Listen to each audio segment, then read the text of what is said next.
बिहार विधानसभा चुनाव कैसे होता है, इस टॉपिक पर आज की इस वीडियो में फुल चर्चा करने वाले हैं। विधानसभा क्या होती है, पहले इसको समझिए कि हर राज्य की अपनी एक विधानसभा होती है, आपको पता होगा।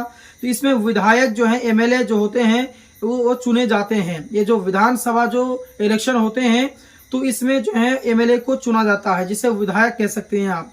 यानी कि बिहार विधानसभा में अगर कुल सीटों की बात करें तो 243 सीट है, यानी कि 243 विधायक जनता को वोट से चुने जाते हैं। ठीक है, अच्छा ये समझ लिया। अब आइए समझते हैं कि चुनाव कब होता है। देखिए, हर 5 साल में एक बार विधानसभा चुनाव होते हैं, ये आपको पता होगा। पिछला चुनाव जो है 2020 में हुआ था और अगला जो है वो आपके 2025 में है और अभी जस्ट होने वाले हैं। कौन चुनाव लड़ सकता है इसके बारे में जान लीजिए। तो देखिए, जो व्यक्ति भारतीय नागरिक हो, यानी कि चुनाव लड़ने के लिए विदेशी लोग नहीं होंगे, यानी कि जो भारत के नागरिक हों, भारत का नागरिक होना बहुत ही जरूरी है। तो नंबर 1 में है कि भारत का वो नागरिक हो। उसके बाद उम्र कम से कम आपके 25 साल इसमें होनी चाहिए, उससे कम नहीं होंगे। उसके बाद में ये जो 25 साल है ना, ये आपके मुख्यमंत्री के लिए भी है, यानी कि जो मुख्यमंत्री बनते हैं उसके लिए भी कम से कम आपके 25 साल आयु होना चाहिए। अपराध या घोटाले में दोषी ना हो, यानी कि कोई भी क्राइम में वो फंसा हुआ ना हो। जिस क्षेत्र से चुनाव लड़ना है वहां की निवासी या वोटर होना चाहिए।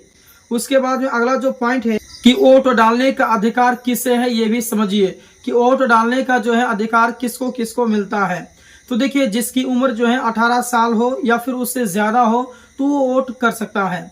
उसके बाद में जिसका नाम मतदाता सूची यानी कि वोटर लिस्ट में हो, और अगला जो पॉइंट है कि जिसके पास वोटर आईडी कार्ड हो। ये 3 चीजें हैं, अगर इनमें से आप खड़े उतरते हैं तो आप वोट देने के और वोट डालने का अधिकार आपके पास में हो गया। उसके बाद चुनाव की प्रक्रिया कैसे चलती है, समझिए। सबसे पहले चीज की घोषणा, यानी कि इलेक्शन अनाउंसमेंट होता है। उसके बाद चुनाव आयोग जो है तारीखों की घोषणा करता है। नामांकन के बारे में समझिए कि नॉमिनेशन जो है कैसे होता है। तो उम्मीदवार अपने नामांकन पत्र भरते हैं। जब इसके जो चुनाव की जो अनाउंसमेंट होता है, घोषणा होती है, उसके बाद में नामांकन की डेट भी निकलती है कि किस तारीख से किस तारीख तक आप नामांकन कर सकते हैं। तो वो जाते हैं और अपना नामांकन पत्र भरते हैं। उसके बाद उम्मीदवारों की कागजों की भी जांच होती है, यानी कि जांच जो है वो करते हैं। उसके जो डॉक्यूमेंट्स हैं, जो उम्मीदवार खड़े होते हैं एमएलए पद पर, तो उसकी जो डॉक्यूमेंट है उसकी वेरिफिकेशन होती है, जांच होती है। मिलते हैं फिर एक और नई जानकारी के साथ में नए वीडियो में, तब तक के लिए धन्यवाद।